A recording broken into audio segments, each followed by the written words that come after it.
Chapitre 1. Vendredi 10 août 2012. Une jeune automobiliste de 23 ans, impliquée dans un accident de voiture, a été retrouvée morte plusieurs heures après le drame, à 1 kilomètre à peine de son domicile familial, à la sortie de Kievrin. Assise à son bureau, l'adjudant Camille Thibault surligna « a été retrouvée morte » et ne prit pas la peine de lire la suite. Elle referma le journal belge La Province, édition du 28 juillet 2011, avant de passer à l'enveloppe suivante, qui contenait un numéro du quotidien suisse 24 heures, même date. Elle se rendit directement à la rubrique des faits divers et trouva d'un coup d'œil ce qui l'intéressait. 2 accidents de la route s'étaient produits ce jour-là, le 28 juillet, à une trentaine de kilomètres de distance. Le premier n'avait pas été mortel, le choc ayant été latéral et l'automobiliste s'en était sorti avec un traumatisme crânien. De ce fait, Camille élimina l'article sur le champ. Les vivants ne l'intéressaient pas. La photo du second présentait une moto de forte cylindrée couchée contre la glissière de sécurité. Le titre disait « Terrible drame de la route à Meykirch ». La jeune femme but une gorgée de thé vert sans sucre, histoire de faire durer le moment, et se focalisa finalement sur le texte. L'accident s'était produit vers minuit, sur une voie rapide. L'automobiliste, sous l'emprise de l'alcool, n'avait pas vu le motard et s'était déporté sur la gauche alors que le 2 roues fonçait à plus de 150 km/h. La vitesse d'un côté, l'alcool de l'autre. Des circonstances qui n'avaient pu conduire qu'à un bain de sang. On avait retrouvé le motard à 33 mètres de sa monture, une Ninja 1000 débridée. Camille surligna au feutre jaune fluo, décédée de multiples traumatismes et hémorragies. Ses organes n'avaient pas pu être prélevés. Elle stoppa sa lecture et fourra, déçue, le quotidien avec les autres. 6 nouveaux journaux commandés aux 4 coins de Suisse et de Belgique, et chou blanc. Crispée comme chaque fois qu'arrivait ce type de courrier, Camille mit à jour le listing sur son ordinateur. Plus de 150 lignes indiquaient des dates aux alentours de sa greffe cardiaque, les 26, 27 ou 28 juillet 2011, et la provenance des journaux. Après avoir épluché tous les quotidiens et hebdomadaires de France, décortiqué les faits divers les uns après les autres, elle avait élargi ses recherches aux pays frontaliers. Sur son fichier informatique, seulement 9 lignes étaient écrites en rouge. 9 espoirs, qui s'étaient soldés après vérification par 9 échecs. Camille ferma le logiciel, encore une fois déçue. Elle fixa un long moment son gobelet de thé fumant. Les interrogations revenaient jour après jour, chaque fois plus nombreuses. « Qui es-tu vraiment ?» songea-t-elle. « Où te caches-tu » Elle abandonna ses pensées avec difficulté et revint dans son petit bureau, à la cellule d'investigation criminelle, la CIC de la gendarmerie de Villeneuve-d'Ascq. Une ville dans la ville, cette caserne, avec 11 hectares de logements, de bureaux, d'équipements, où s'activaient plus de 1300 officiers, gradés, gendarmes et gendarmes adjoints volontaires, capables d'intervenir sur 5 départements au nord de Paris. Ça sentait la testostérone, mais Camille était à sa place au milieu de tous ces hommes. Une femme mec avec un physique solide, des épaules trop larges pour une poitrine timide. Sa carrure compensait les ravages secrets que son organisme subissait. L'édifice était joli, puissant et plaisait à la jante masculine. En plein mois d'août 2012, une bonne partie des locaux, notamment ceux de la section de recherche où elle était régulièrement détachée, étaient aux 3/4 vides. Pas de grosses affaires en cours, des températures infernales, un ciel limpide avant les orages annoncés pour le début de la semaine suivante. Les collègues avaient déserté les terres du Nord et ils avaient eu raison. On était vendredi, ses congés à elle arrivaient pile dans une semaine. Elle avait prévu de passer la quinzaine chez ses parents partis s'installer du côté d'Argelès, dans les Hautes-Pyrénées. Au programme, soleil, un peu de marche et de lecture. À cause de toutes ces recherches infructueuses dans les journaux, elle avait besoin de décrocher et attendait ce moment avec impatience. Elle s'installa plus confortablement face à son ordinateur et entreprit de travailler sur la journée de formation qu'elle donnerait, d'ici 1 mois, aux étudiants de l'Institut de criminologie et de sciences criminelles de l'université Lille 2. Il s'agissait de les recevoir dans les locaux, de mettre en place une scène de crime avec un mannequin, probablement dans la salle de sport, et de leur expliquer l'attitude qu'un technicien d'investigation devait adopter face à la découverte d'un corps. L'air de rien, cela demandait pas mal de préparation, et parler à plus de 10 personnes en même temps, ce n'était pas trop son truc. Sans s'en rendre compte, en pleine réflexion, elle tripotait le paquet de cigarettes qu'elle avait acheté ce matin-là. Des Marlboro Light, paquet de 15. « Ne me dis surtout pas que tu vas te mettre à fumer à 32 ans, adjudant Thibault », fit une voix masculine. Camille glissa le paquet dans la poche de son pantalon de service bleu nuit. Devant elle se tenait un gaillard costaud dans son polo bleu ciel, la quarantaine, cheveux blonds tondus à ras, une tête de poupon sur un corps de statue grecque. Avec Boris, il travaillait sur des affaires communes depuis plus de 8 ans. Lui, en tant qu'officier de police judiciaire à la section de recherche située dans le bâtiment juste en face, et elle, en tant que technicienne d'investigation criminelle, que tous surnommaient avec affection Tic. « Il se passe des choses bizarres, répliqua-t-elle. Je n'ai jamais fumé de ma vie, mais j'ai eu une brusque envie d'acheter un paquet ce matin, de cette marque-là précisément, et avec ce nombre de cigarettes.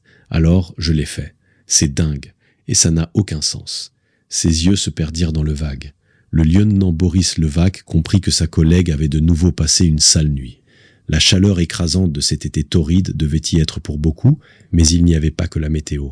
Le visage de Camille était marqué, creusé par l'inquiétude. « T'as l'air claqué. Encore ce fameux cauchemar ?» Ils en avaient déjà parlé autour d'un verre, un de ces soirs. Camille ne se livrait que rarement sur sa vie privée, plate et monotone comme une mer sans vagues, mais elle avait éprouvé le besoin d'expulser ses tourments nocturnes. Pour la 6e fois, oui. Exactement le même scénario.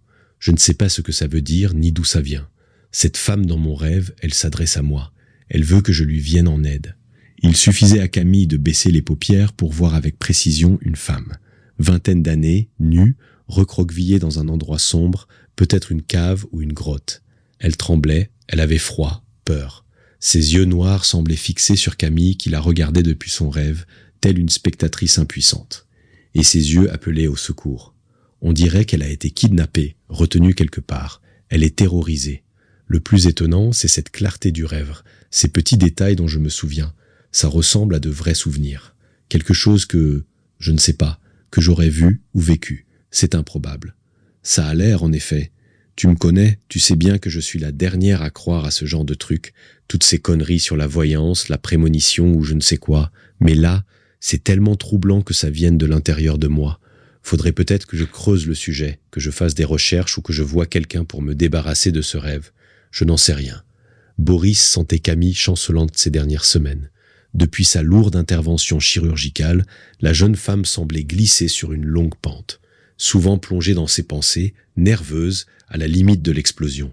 Et tous ces journaux qu'elle commandait aux 4 coins de France et d'ailleurs, datant de la semaine précédant son opération, en témoignaient. Elle s'acharnait, y compris sur son lieu de travail, ce qui lui avait déjà valu quelques remarques désobligeantes de la part de ses collègues ou de sa hiérarchie. « C'est encore l'affaire Aurélie Carisi qui te perturbe ?» dit-il calmement. « Tu vas mettre du temps à oublier ces images. Ces cauchemars, c'est juste le moyen qu'elles ont de sortir de toi. L'affaire Aurélie Carisi, c'était Camille qui avait ouvert le coffre de la voiture au début de l'été afin de procéder au gel de la Seine. Un homme s'était tiré une balle dans la tête sur un sentier forestier. On avait juste cru à un suicide, mais l'individu dépressif avait pris la peine d'abattre auparavant sa fille, 8 ans, retrouvée vidée de son sang dans le coffre. Une histoire de divorce qui s'était mal terminée. Camille avait pourtant l'habitude de voir des cadavres, plus de 500 depuis le début de sa carrière, et pas toujours au mieux de leur forme. Mais les enfants, elle ne supportait pas et s'arrangeait toujours pour que quelqu'un d'autre intervienne à sa place. Un psychologue lui dirait certainement que ce blocage était lié à sa propre enfance, sans doute à sa peur de mourir qui l'étreignait depuis toute petite. « Non, ça n'a rien à voir avec cette affaire, fit-elle. Ce cauchemar, c'est autre chose. La femme de mon rêve, elle a une 20aine d'années. Aurélie en avait 8. Cette inconnue, elle est très typée, on dirait une tzigane. La petite Aurélie aussi était typée. Et puis, il y avait des mégots de cigarettes dans le cendrier de la voiture du père et un paquet de clopes sur le siège passager. Faudrait vérifier, mais c'est bien possible qu'il s'agissait de Marlboro Light, paquet de 15. Comment il dirait, l'autre psychanalyste, les rêves ne sont que des symboles, c'est ça? Il te raconterait qu'une enfant dans la réalité peut apparaître sous les traits d'une femme dans un rêve? Je ne sais pas. Tu as peut-être raison. Tout en se levant, elle ramassa une grosse sacoche contenant le matériel nécessaire pour une intervention rapide sur le lieu d'un délit. La mallette PTS. T'es pas juste venu me faire la causette de si bon matin, je présume? Qu'est-ce qu'on a? Homicide. Ton boss vient d'être prévenu. Tu te sens d'attaque? Pas vraiment, non, mais je n'ai pas le choix. Il ne faut jamais faire attendre les morts. Chapitre 2. On ne pouvait pas accéder directement en voiture au lieu où avait été retrouvé le corps. Boris avait dû garer le véhicule au pied du mont des Cats, situé en Flandre française, à un pas de la Belgique. L'endroit était cerné d'autres collines sombres, de dépressions claires, de plaines rases qui se languissaient devant l'horizon. Le soleil qui dominait en arrière-plan ressemblait à un gros œil de chat intrigué, comme celui du Cheshire dans Alice au pays des merveilles. D'ordinaire, on venait à cet endroit très prisé par les touristes curieux qui existaient aussi dans le nord pour y randonner, visiter l'abbaye ou boire de la bière trappiste extra forte et non pour tomber nez à nez avec un cadavre. Camille était accompagnée de 2 techniciens de la CIC et de son chef, un maréchal des logis. À quelques mètres, Boris et un autre adjudant ouvraient la marche. Ils eurent à grimper une pente bien raide à travers un bois clairsemé. Camille, en bonne dernière, respirait fort et se fatiguait plus que de raison. Il faisait chaud à y laisser sa peau. Un souffle de dragon qui brûlait la plaine sans le moindre grain de vent. La fournaise durait depuis des semaines et tout le monde attendait avec impatience les orages annoncés, même si ces derniers promettaient d'être extrêmement violents et risquaient de causer pas mal de dégâts. La jeune femme fit comme si tout allait bien, mais elle devinait que la machine s'enrayait franchement au fond de sa carcasse depuis 2 ou 3 jours. Elle avait déjà eu une alerte la veille au matin, en se levant, une compression anormale de sa cage thoracique, comme si on l'aspirait de l'intérieur. Son cardiologue avait proscrit les efforts intenses et prolongés, mais si elle ne pouvait même plus grimper une côte à son âge, autant mourir tout de suite. Heureusement, ils arrivèrent enfin à destination. Des gars de la gendarmerie de Bailleul étaient déjà sur place. Ils avaient eu pour consigne de préserver un espace d'une dizaine de mètres autour du cadavre en attendant l'arrivée de la section de recherche. Le corps gisait dans l'herbe, un peu en retrait du sentier, et il avait, semblait-il, un extenseur enroulé autour du cou. Il s'agissait, à première vue, d'un jeune homme d'une 20aine d'années, portant basket, short et t-shirt. Boris se mit à discuter avec les collègues de Bailleul, tandis que les 3 techniciens enfilaient en silence leur tenue de lapin blanc. Combinaison intégrale en coton, 2 paires de gants, surchaussures, masque à élastique. Le maréchal des logis ayant endossé le rôle de co-crime, il avait en charge l'organisation et le travail des TIC, il veilla à ce que personne n'ait rien oublié. Un petit défaut dans la procédure, et c'était toute l'enquête qui pouvait être remise en cause. Lourdement chargés de leur matériel, Camille et ses 2 collègues attaquèrent leur travail de fourmi sous les ordres du co-crime. Tendre des rubans gendarmerie nationale entre les arbres tout autour, indiquer le chemin qu'ils empruntaient en direction du cadavre avec des flèches en caoutchouc, disposer des balises numérotées devant chaque élément remarquable de la scène de crime, puis se mettre à fouiner le moindre centimètre carré d'herbe en décrivant une trajectoire en escargot.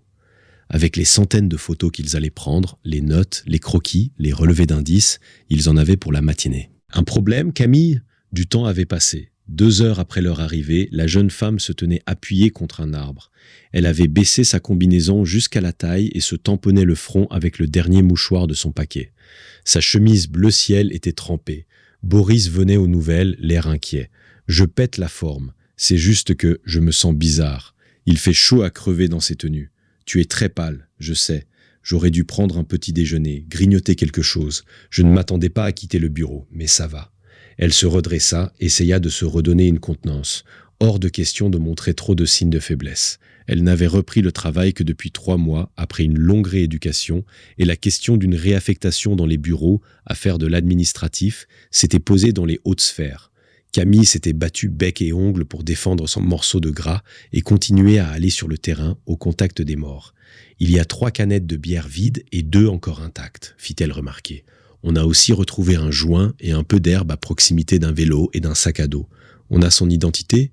Pas de papier ni de moyen simple de l'identifier, mais il doit être du coin. Je pense qu'il est venu en 2 roues, histoire de se faire une petite orgie. Tranquillité, coucher de soleil sur les Flandres, ça aura été sa dernière image, malheureusement. Des traces apparentes laissées par l'assassin ? Concernant les empreintes de chaussures, on n'a rien. Le sol est trop dur, trop sec.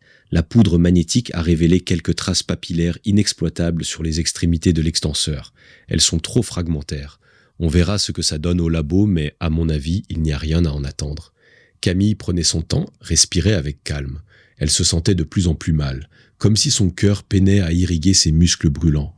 Les mauvais souvenirs affluaient de nouveau. Elle avait déjà ressenti ce genre de symptômes. Le cauchemar recommençait. Elle fit néanmoins un nouvel effort de concentration. La victime a dû essayer de se défendre. Il y a de la peau sous les ongles de l'index et du majeur droit. On obtiendra donc certainement l'ADN de son assassin. On a passé des sachets autour de ses poignets pour éviter la contamination. Boris enregistrait le moindre mot que prononçait Camille. Sur chaque lieu d'un meurtre, elle sortait du cadre de ses fonctions. Le pur relevé d'indices, les TIC ne menant jamais d'enquête, et se permettaient des hypothèses toujours intéressantes et pertinentes. Elle avait l'œil, le flair et un don d'observation hors du commun. Le diable se cache dans les détails. Camille avait fait de ce proverbe suisse un cheval de bataille, et elle aurait pu devenir un sacré bon officier de terrain sans ses problèmes de santé. Mais la jeune femme ne serait jamais enquêtrice, elle le savait. En ce moment même, elle observait la scène dans son ensemble, comme s'il s'agissait d'un tableau à la symbolique complexe. Plan large, puis rapproché, macro, micro. Ses yeux balayaient, absorbaient la lumière, calculaient. Boris avait déjà remarqué à quel point elle examinait les cadavres, chaque trait de leur visage inerte, dès qu'elle arrivait sur les lieux d'un crime, comme si elle cherchait des réponses au fond de toutes ses pupilles figées. Avec l'alcool qu'il a ingurgité et le joint qu'il a fumé, probable que la lutte était perdue d'avance pour lui, poursuivit-elle. Il s'est défendu comme il pouvait. Derrière, des voix se firent entendre. Boris Levaque avait contacté les services des pompes funèbres, déjà arrivés avec leurs housses blanches à fermeture éclair, leurs brancards et prêts à embarquer le corps pour l'Institut médico-légal de Lille. Là-bas, les garçons de salle prendraient le relais, réfrigéreraient le corps en attente de l'autopsie.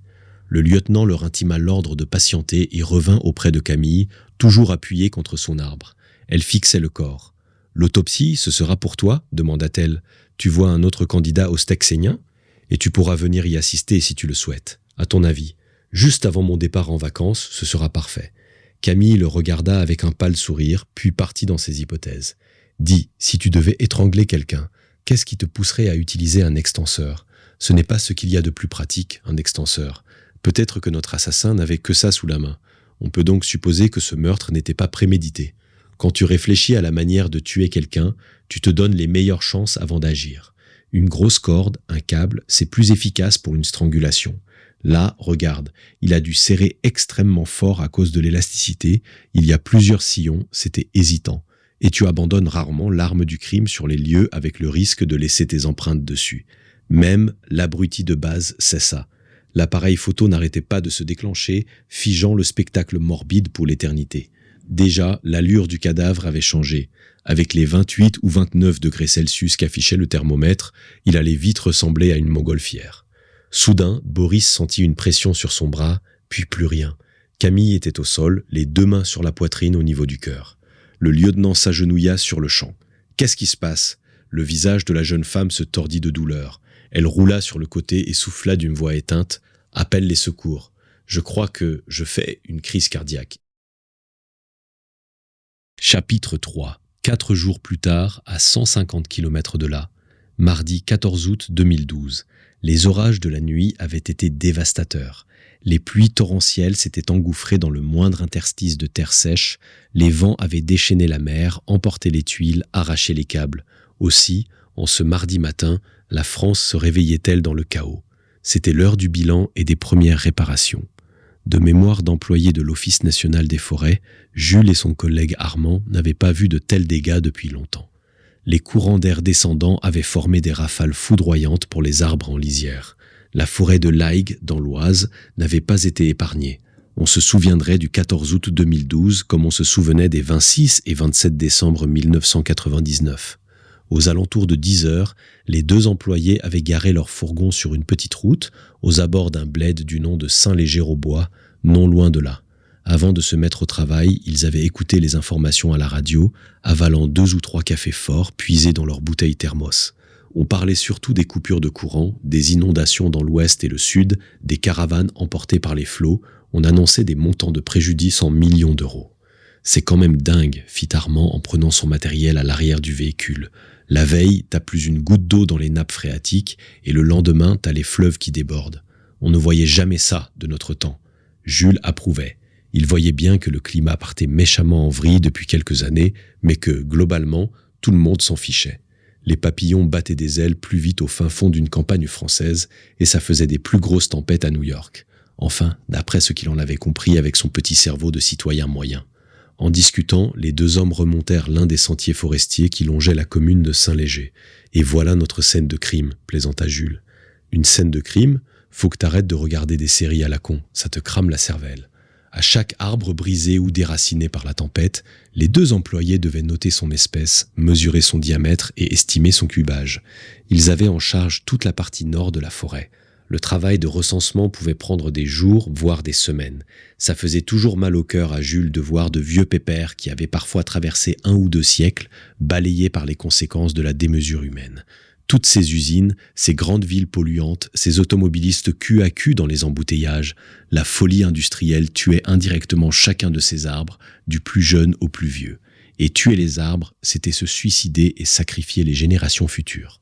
Enfin, à peu de choses près. La vache, t'as vu celui-là ? Son sac sur le dos, Armand s'avança de quelques mètres dans la forêt. Un chêne à la hauteur et au diamètre impressionnant avait basculé sur le côté, retenu dans sa chute par d'autres arbres qui avaient résisté. Des branches brisées par le poids du mastodonte étaient entremêlées ou menaçaient de tomber. Va falloir le traiter en priorité, c'est dangereux. S'il s'effondre vraiment, il emporte tout avec lui. Il n'y avait presque plus de vent, le ciel avait retrouvé sa teinte cobalt, mais le bois continuait à craquer. La forêt était vivante, elle souffrait, gémissait, pansait ses plaies. Armand posa son sac sur le côté, nota précisément les coordonnées GPS de l'endroit sur son registre et sortit ses mètres manuels et avisait laser. Jules, de son côté, essayait de comprendre les raisons de ce violent déracinement. Le chêne n'avait pas été frappé par la foudre, il avait entamé sa chute sous le seul effet des bourrasques. D'autres arbres bien plus frêles avaient, eux, tenu le choc. Pourquoi ? Ils semblaient solides dans la force de l'âge. Intrigué, l'employé de l'ONF s'approcha du tronc, prenant garde de contourner le dangereux entrelac suspendu à 10 mètres de haut.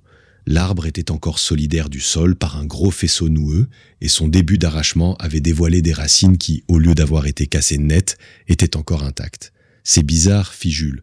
T'as vu le bout de ces racines ? Elles ne sont pas terreuses et sont couvertes de mousse, comme si elles étaient restées suspendues dans le vide. Tu devrais plutôt m'aider dans les mesures au lieu de jouer les aventuriers. Je cherche juste à piger ce qui a pu se passer. On est là pour constater, pas pour comprendre, Sherlock. S'il faut se faire un cours de botanique à chaque arbre, on n'est pas rendu. » Jules n'écouta pas. Attentif, il chevaucha des branches cassées et s'avança au plus près. Il se trouvait désormais au pied de l'arbre. Un énorme disque de terre et de racines tendues, entremêlées, lui faisait face. Il regarda vers le bas, sous le chêne, et fronça les sourcils. On dirait qu'il y a du vide là-dessous. Mauvais enracinement. Ça explique le fait qu'il n'ait pas résisté au vent. Armand vit son collègue se pencher dangereusement sous le tronc. Fais gaffe quand même. Jules aurait eu du mal à aller plus loin sans se couvrir de boue. Au moment où il se redressa, il lui sembla que quelque chose avait bougé, là, sous lui, sous le sol. Soudain surpris, il se hissa en 4e vitesse et fixa le trou protégé par le maillage de racines. Merde, ça bouge. Où ça ? Sous l'arbre. Je sais pas, c'est comme s'il y avait une cavité avec quelque chose à l'intérieur. Je suis con, j'ai eu peur. C'est peut-être un animal qui s'est glissé dans le trou, ça semblait bien plus gros. Il se pencha. Oh oh, il y a quelqu'un ? Armand haussa les épaules et continua ses mesures. Mais Jules ne lâcha pas le morceau. File-moi la lampe dans le sac. Tu vas me tenir par les chevilles, je vais essayer de jeter un œil. Armand s'exécuta à contre-cœur. Comme si on n'avait que ça à foutre. On va être tout dégueulasse en plus. Ils se mirent à l'œuvre. Jules s'enfonça autant que son allonge le lui permettait. L'enchevêtrement de racines encore bien en place lui permettait juste de passer la tête, pas les épaules. Il était couvert de boue. Merde. Il fit marche arrière sous les grognements de son collègue, coinça la poignée métallique de la lampe entre ses dents et renouvela l'opération. De la terre roulait le long de ses oreilles, dans son cou, et semblait chuter dans les ténèbres. Le faisceau lumineux dévoila des parois lointaines, régulières. Jules tourna la tête sur la gauche et vit des racines d'autres arbres pendre, pareilles à des lianes. Il plissa les yeux. Au fond de la cavité, il aperçut une montagne de boîtes de conserve ouvertes et vides. Il y en avait des centaines. Aux alentours, sur le sol, un nombre incalculable d'allumettes grillées. Qu'est-ce que c'est que ce bordel ? Au moment où il regarda de l'autre côté, il aperçut 2 yeux presque blancs, dépourvus d'iris, des yeux de démon. Soudain, une main venue du fond du trou lui agrippa les cheveux et tira de toutes ses forces. Englouti dans l'obscurité, Jules hurla,